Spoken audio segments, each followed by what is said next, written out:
Press the Lord. प्रभूच्या नावाला धन्यवाद देतो मी. देव बाप्पाने पुन्हा एकदा ही सुंदरशी वेळ दिलेली आहे. प्रियांनो, जीवनामध्ये देवाच्या सान्निध्यामध्ये बसण्यापेक्षा सुंदरसा वेळ या जगामध्ये कोणताच नाही.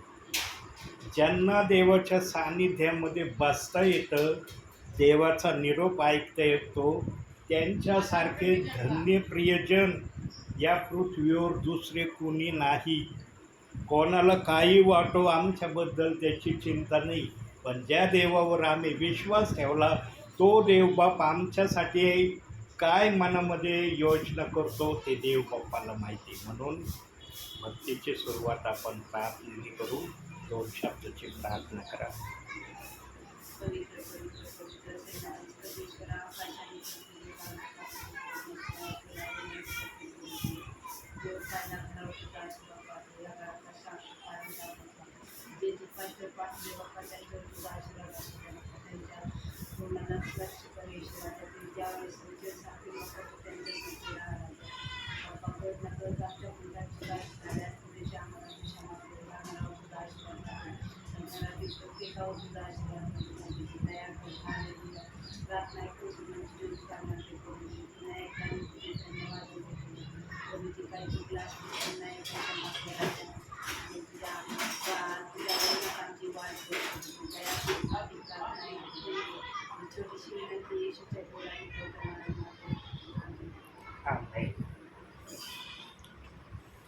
प्रियांनो, अतिशय शेवटच्या घटकेमध्ये, शेवटच्या क्षणामध्ये देवाने आम्हाला आणलं. आता क्षण म्हणण्यामध्ये पण काही अवघडपणा वाटणार नाही, कारण आमचा प्रभू आता कोणत्याही क्षणाला काही पण करणार आहे. कोणत्याही घटना कोणत्याही क्षणाला देवबाप सुरू करणार आहे. पण त्या घटना सुरू होण्या अगोदर देवबाप्पाच्या मनात आणखी काय काय आहे ना, ते देवबाप या शेवटच्या क्षणामध्ये आपल्या सेवकांकडून, सेविकांकडून आणि ब्रदरांकडून करून घेत आहे. म्हणजे देवबाप्पाचं शेवटच्या क्षणापर्यंत काही ना काही त्याचं मनातली योजना अजून बाकी आहे. आणि ती योजना देवबाप्पाची पूर्ण झाली की लगेच देवबाप आपली प्रक्रिया रॅप्चरच्या माध्यमातून सुरू करणार आहे. प्रियांनो, रॅप्चरमध्ये त्याच प्रियजनांना जाण्याची संधी आहे जे निवडलेले आहे.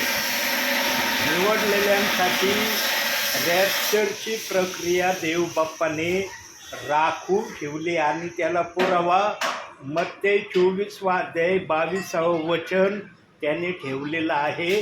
निवडलेल्यांसाठी ते दिवस कमी केले जातील. या शब्दाने निवडलेल्या प्रियजनांचा त्याने बहुमान केलेला आहे. निवडलेले प्रियजन या पृथ्वीवर कोणत्याही समयाला त्यांचं उचललं जाणं होणार आहे. आता निवडलेले म्हणलं म्हणजे सर्वच जण स्वतःला निवडलेलं हे नाव देतात. आमच्या स्वतःच्या निवडलेल्या नाव देण्याला आणि प्रभूकडून निवडलेलं नाव येण्याला फार मोठं अंतर आहे. प्रभूने आम्हाला निवडलेलं नाव दिलं पाहिजे. आम्ही तर आमच्या मनाने तर कधी पण स्वतःला निवडलेलंच म्हणणार, कधी आम्ही बोलवलेले म्हणणारच नाही आम्ही स्वतःला. म्हणून देवाकडून जर निवडलेलं आम्हाला व्हावायचं असेल तर देव आम्हाला जे सांगतो ते आम्ही ऐकणं गरजेचं आहे. प्रियांनो, अंतिम समयामध्ये चर्चला जाणं गरजेचं आहे. अंतिम समयामध्ये वचन वाचणं गरजेचं आहे. अंतिम समयामध्ये सेवकांसाठी ओनवून प्रार्थना करणं गरजेचं आहे. कारण या समयामध्ये देवबाप फक्त सेवकांच्याद्वारे आपल्या विश्वासणाऱ्यांच्या भेटी घेण्याची तो तयारी करत आहे. म्हणून सेवकांसमोर जे काही अडखळणं येतात, ज्या काही समस्या येत आहेत सेवकांसमोर त्या येऊ नये म्हणून आम्ही नेहमी सेवकांची नाव घेऊन प्रार्थनेमध्ये आठवण ठेवणं गरजेचं आहे. तुम्ही एका सेवकासाठी जरी ओनून प्रार्थना केली ना, देव बाप्पाला ती प्रार्थना मान्य आहे. आत्तापर्यंत आम्ही स्वतःसाठी स्वतःच्या परिवारासाठी भरपूर देव बाप्पाला मागितलं आणि देव बाप्पाला ते ऐकायला नव्हे तर देव बाप्पाला आम्ही काय मागणार आहोत हे बोलण्या अगोदरच कळलेलं आहे की माझे विश्वासणारे मला काय मागणार आहे. आणि देव बाप्पाला तुमच्या सगळ्या मागण्या धुपासारख्या त्याच्या पवित्र चरणासमोर आहेत.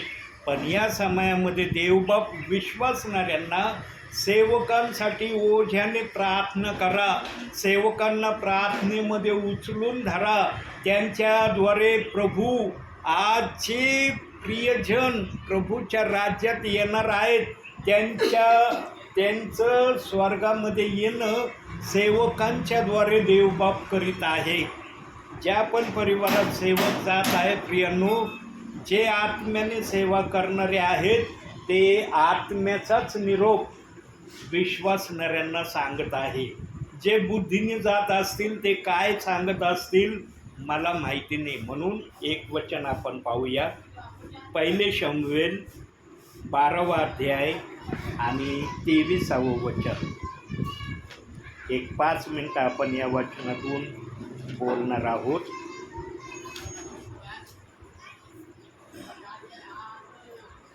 1 शमूएल 12वा अध्याय 23वे वचन.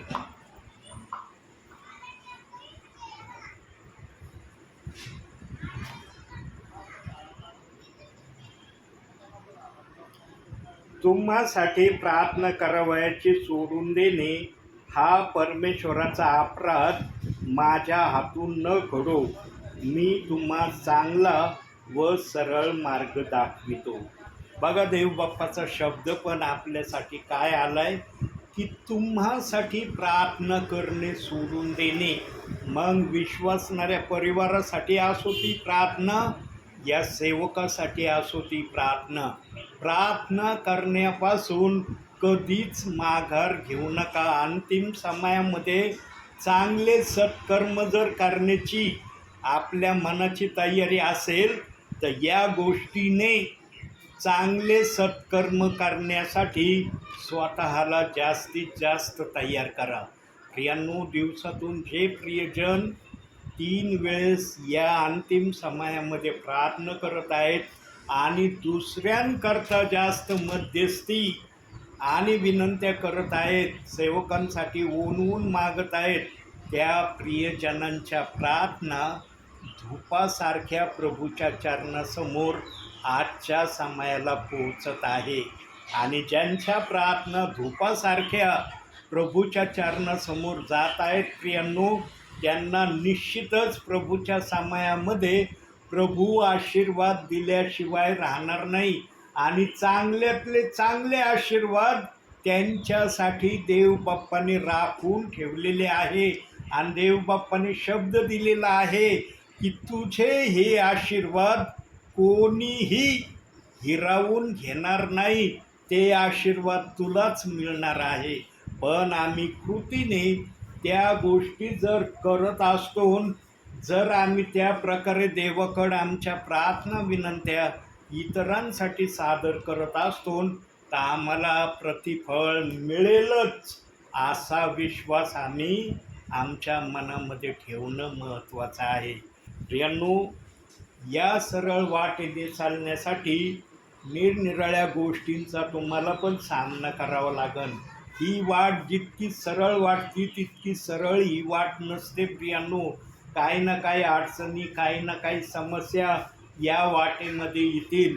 पण ज्यांच्याबरोबर देवाचं साह्य आहे ना, त्यांना कोणत्याच गोष्टी अडचण्याचं कारण देवबाप होऊ देणार नाही. आणि अंतिम समयामध्ये सर्वात महत्त्वाचं कार्य विश्वासणाऱ्याने आपल्यामध्ये तपासणं गरजेचं आहे. ते काय? विश्वासणाऱ्यांनी हे तपासणं अंतिम समयामध्ये तरी फार गरजेचं आहे. काय? माझ्यामध्ये पवित्र आत्मा आहे का? पवित्र आत्मा मला चालवितो का? पवित्र आत्म्याच्या प्रेरणेने मी प्रभूमध्ये माझं जीवन व्यतीत करत आहे का? प्रभूच्या सांगण्याप्रमाणे माझं वागणं, बोलणं, बसणं, उठणं सर्व काही आहे का? हे बारकाईने तपासणं अंतिम समयामध्ये सर्वांसाठी गरजेची गोष्ट झालेली आहे. म्हणून प्रियांनो, अंतिम समयामध्ये होईल तितकं स्वतःला प्रभूविषयी सावधानतेमध्ये ठेवण्यामध्ये कधीच वेळ जाऊ देऊ नका. तर त्या वेळेमध्ये प्रभू माझ्याबरोबर कसा आहे याची प्रत्येक वेळेला तपासणी करत राहा. आणि या गोष्टींना साध्य करण्यासाठी आमच्यामध्ये एका गोष्टीची सुरुवात असणं गरजेचं आहे. ती कोणती गोष्ट पाहूया आपण. नीतिसूत्रे 1 अध्याय 7वं वचन. नीतिसूत्रे 1 अध्याय 7वं वचन. परमेश्वराचे भय हे ज्ञानाचा प्रारंभ होय, पण मूर्ख लोक ज्ञान व शिक्षण तुच्छ मानितात. आमच्यामध्ये प्रभूचं भय, प्रभूची भीती आमच्या हृदयामध्ये असली पाहिजे. जिथं प्रभूविषयी भय आहे ना, तिथंच ज्ञानाला यायला रस्ता सुलभ आहे. जिथं प्रभूचं नावाचं भय नाही ना प्रियांनो, तिथं ज्ञान पण इतक्या सुलभतेने आमच्यापर्यंत येऊ शकत नाही. आणि जे सुज्ञ असतात, शहाणे असतात, तेच प्रभूचं भय धरण्यामध्ये स्वतःची धन्यता प्रभूसमोर सादर करतात. पण जे मूर्ख असतात प्रियांनो, त्यांना कसल्याही गोष्टीची काळजी नसते. ते निष्काळजीपणाने चालण्यामध्ये स्वतःची धन्यता नेहमी समजत असतात. म्हणून मूर्खामध्ये देवबाप कधीही आपले कार्य करण्यापासून तयार होत नाही. पण शहाण्यांमध्ये देवबाप आपले हर प्रकारचे कार्य करण्यासाठी सदैव आतुर आणि तयार असतो. म्हणून प्रियांनो, अंतिम समयामध्ये स्वतःला जास्तीत जास्त प्रभूच्या सानिध्यामध्ये ठेवण्याचा आम्ही प्रयत्न करावा. दानियेलासारखी दिवसातून आमची 3 वेळेस प्रार्थना किमान अंतिम समयामध्ये तरी आम्ही सुरू करणं गरजेचं आहे. अंतिम समयामध्ये जेवढा आम्हाला प्रभूच्या नावाला उंच करण्यासाठी वेळ मिळेल, तिथं पण प्रभूच्या नावाला धन्यवाद देण्याची आम्हाला सुसंधी प्राप्त होईल. त्या वेळेला आम्ही व्यर्थ वेळ करू नये. तर प्रभूच्या गौरवासाठी आम्ही त्या वेळेचा सदुपयोग करून देवाच्या इच्छेप्रमाणे चालण्यासाठी सदैव देवाच्या चरणी स्वतःला आणणं हे महत्त्वाचं आहे. म्हणून प्रियांनो, देवबाप ज्या पण मार्गाने आम्हाला चालण्यासाठी बोध करत आहे, ज्या पण मार्गाने चालण्यासाठी तो आम्हाला नेहमी तयार राहण्याचं आमंत्रण देत आहे, त्या मार्गाने चालण्यासाठी आम्ही स्वतःला प्रभूसमोर आणणं गरजेचं आहे. म्हणून आणखी एका वचनाकडे आपण लक्ष देऊया. काढूया योहानकृत शुभवर्तमान याचा 15वा अध्याय आणि त्याचं 4थं वचन आपण बघूया. इथं पण एक सुंदरसा शब्द प्रभूने आमच्यासाठी ठेवला आहे. 15वा अध्याय 4थं वचन. तुम्ही माझमध्ये राहा आणि मी तुम्हामध्ये राहतो. जसे फाटा वेलात राहिल्या वाचून त्याच्याने आपल्या आपण फळ देववत नाही, तसे मजमध्ये राहिल्या वाचून तुम्हालाही देता येणार नाही. प्रियांनो, देवबाप्पाची या भूतलावर जे पण विश्वासणारे आहेत, जे पण सेवक आहेत, त्यांच्यासाठी सर्वात मोठी आशा आणि इच्छा देवबाप्पाने आजही आपल्या मनामध्ये ठेवलेली आहे. आणि देवबाप्पाला त्याच्या राज्यामध्ये त्याचे प्रियजन आणणारे, विश्वासणारे आणि सेवक यांचा शोध देवबाप आजही घेत आहे. आम्ही नेहमी प्रभूला फळ देणारं झाड या नात्याने देवाबरोबर आमचं नातं आम्ही सर्वदा ठेवावं. आम्ही नेहमी देवाची इच्छा आमच्यासाठी काय आहे, देवाने आम्हाला आपल्या राज्यात का घेतलं, काय त्याला आम्हाला राज्यामध्ये घेण्यासाठी त्याच्या मनात त्यांनी इच्छा प्रगट केली, त्या इच्छेप्रमाणे आम्ही प्रभूमध्ये स्वतःला चालवण्याचा होईल तेवढा प्रयत्न केला पाहिजे. आणि लक्षात ठेवा प्रियांनो, भावी जीवनामध्ये तुम्हाला प्रभूच्या दरबारात जाण्या अगोदर देवाच्या दरबारात एवढं म्हणण्याचं धाडस आणि साहस आत्म्याला मिळण्यासाठी एक विश्वासणारा प्रभूच्या राज्यामध्ये तुम्हाला आणणं अनिवार्य आहे. एक जरी विश्वासणारा तुम्ही आणला प्रभूच्या राज्यात आणि तो विश्वासणारा प्रभू येईपर्यंत प्रभूच्या नावामध्ये स्थिर राहून त्याने प्रभूचं गौरव जर केलं ना, तुम्ही प्रभूसाठी फळ देणारं झाड झाले हे देवबाप तुम्हाला म्हणायला कधीही घाबरणार नाही. यानो हर विश्वासणाऱ्यांनी, हर सेवकांनी एक विश्वासणारा जर प्रभूच्या राज्यात आणला, विचार करा प्रभूच्या राज्यात किती विश्वासणारे येतील. यांनो आज या गोष्टीची देवबाप अपेक्षा सर्वांकडे करत आहे, परंतु आज ही अपेक्षा प्रभू परमेश्वराची थोड्याच ठिकाणी पूर्ण होत असलेली देवबाप्पाला दिसत आहे. बहुसंख्य ठिकाणी देवबाप्पाची ही इच्छा आजही पूर्ण न होत असलेली प्रभू अनुभवत आहे. आणि त्याच्यामध्ये फळ देणं तर काही जणांसाठी दूरची बात, पण काही जण तर वचनाला दोष लावण्याच्या प्रक्रियेमध्ये आजच्या समयापर्यंत सोडून देण्याच्या तयारीत नाही. आजही काही प्रियजन, सेवक वर्ग आणि विश्वासणारे प्रियजन एका वचनाला दोष देण्यापासून स्वतःला आवरण्याचा प्रयत्न करत नाही. निरनिराळ्या शब्दांनी प्रेषितांचे कृत्य 2 अध्याय 38व्या वचनाला आजही दोष लावला जात आहे. प्रियांनो, देवबाप्पाने आम्हाला जे पवित्र शास्त्र दिलंय ते पवित्र शास्त्र दोषविरहित आहे. त्या पवित्र शास्त्रामध्ये कुठलाही दोष नाही. पवित्र आत्म्याने दोषाचं वचन बायबलमध्ये ठेवलेलं नाही. पण बायबलमध्ये 2 बाप्तिस्म्याची वचनं आणि 1 बाप्तिस्मा घ्या याविषयी जर बोललाय, तर या मुद्द्याला धरून काही जणांनी एका बाप्तिस्म्याला धरलंय, एका बाप्तिस्म्याला सोडून दिलंय. देवबाप्पाने कुठंच अशी मान्यता दिलेली नाही की एका बाप्तिस्म्याला धरा, दुसऱ्याला सोडून द्या. देवबाप्पाला जर या प्रक्रिया करायच्या असत्या तर त्यांनी बाप्तिस्म्याचे 2 वचनं ठेवलेच नसते. तो म्हणला असता कशाला 2 वचनं ठेवू, एकच ठेवीन. परंतु 2 वचनं ठेवण्याचा फार मोठा आशय आणि उद्देश देवबाप्पाचा आहे. एका वचनामध्ये देवाने आपलं नाव सांगितलं नाही आणि एका वचनामध्ये देवाने आपलं नाव सांगितलंय. एका वचनामध्ये देवाने आपली ओळख, पिता, पुत्र, पवित्र आत्मा कशी आहे याविषयीचे उद्गार स्वतः येशू ख्रिस्ताच्या मुखातून प्रगट केले.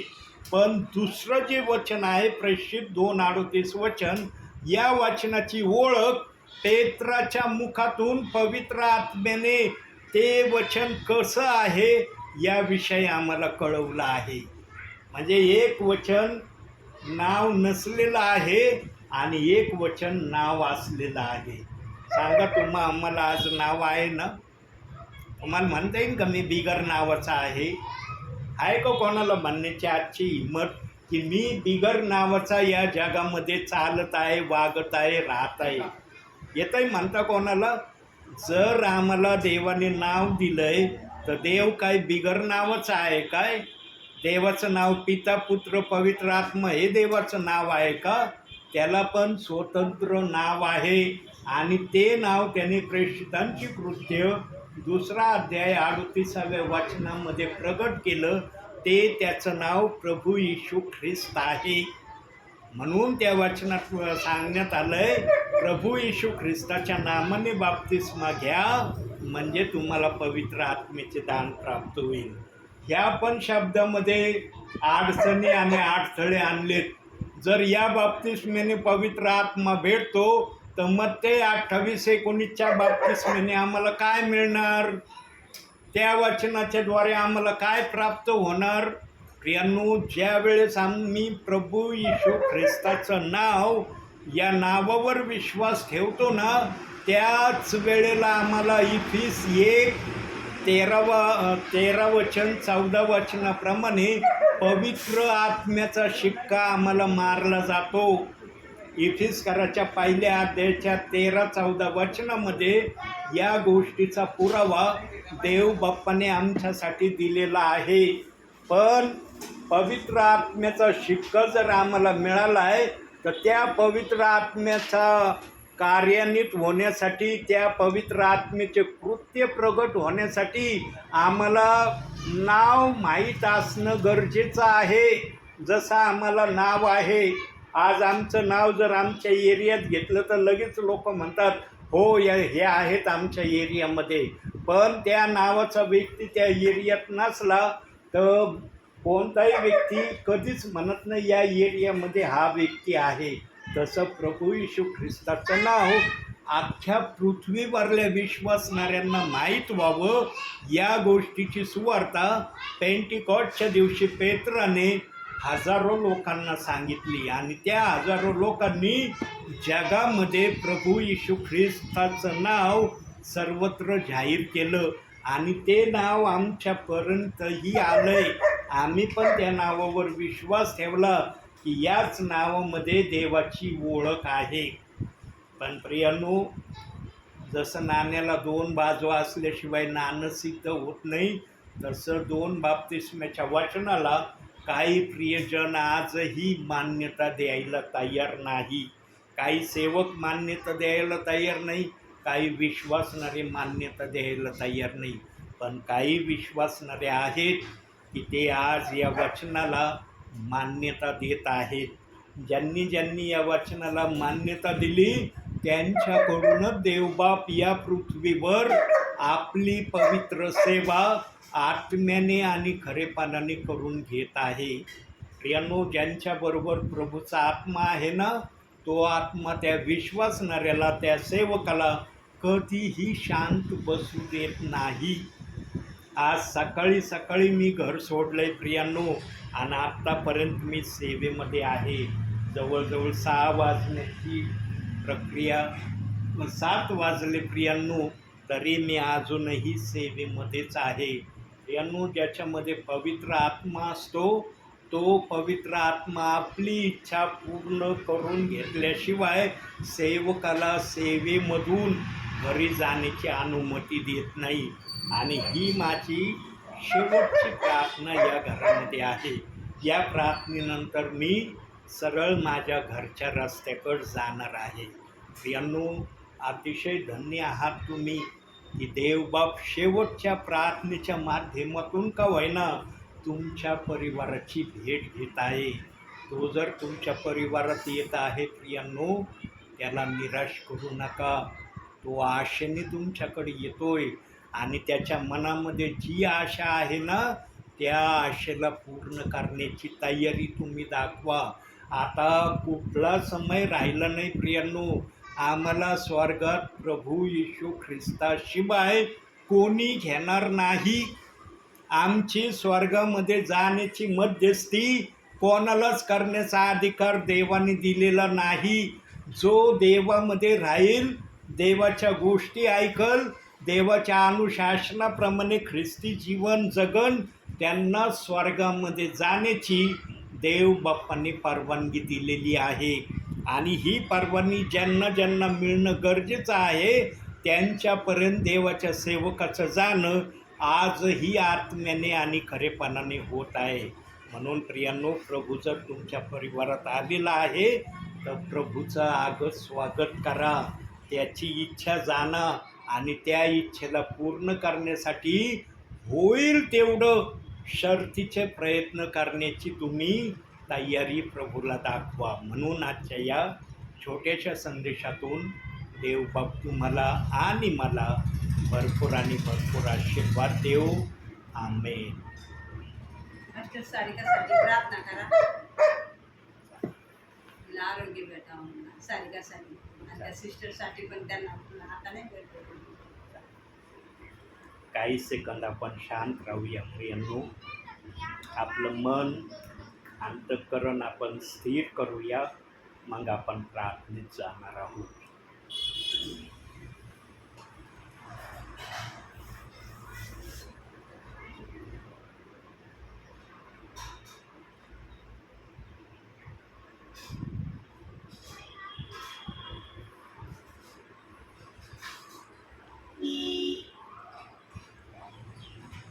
प्रार्थना करूया.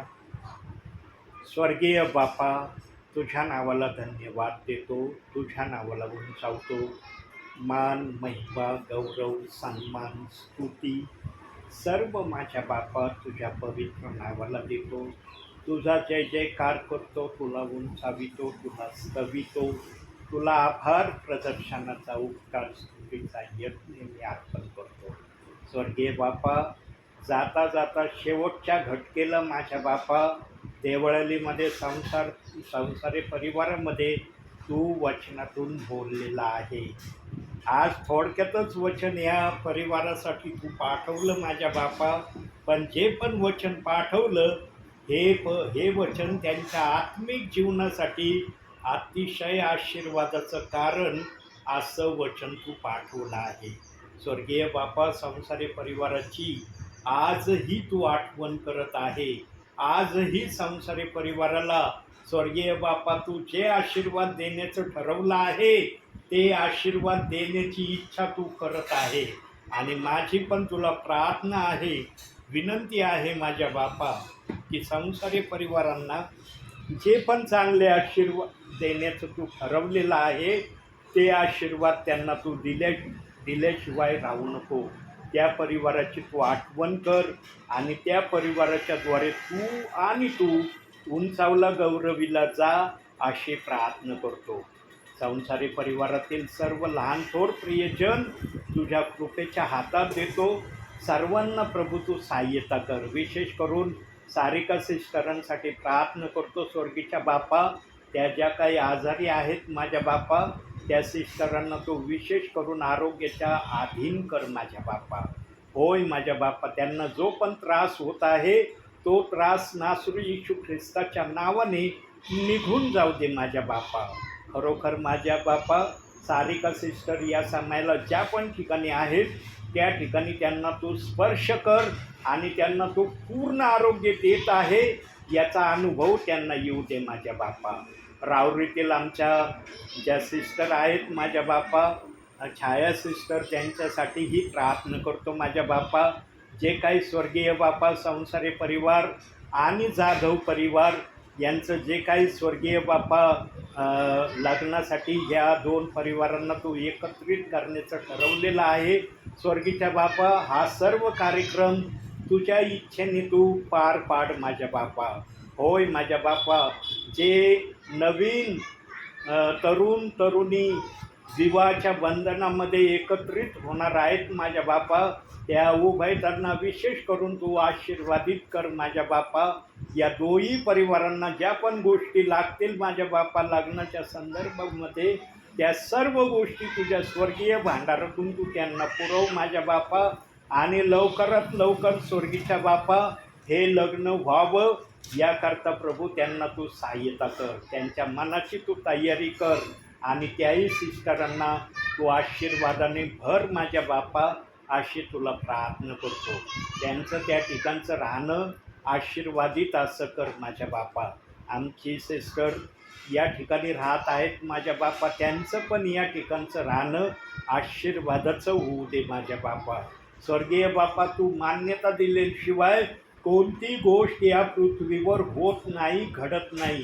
तू मान्यता दिलेली आहे म्हणून हे घडत आहे माझ्या बापा. या गोष्टीला तूच आपल्या सामर्थ्यशाली हाताने पूर्णत्वात ने आणि या परिवाराचं सर्व काही विवाह सोहळा आनंदामध्ये होऊ दे अशी मी तुला प्रार्थना करतो. प्रभूची शांती या जागेत राहू.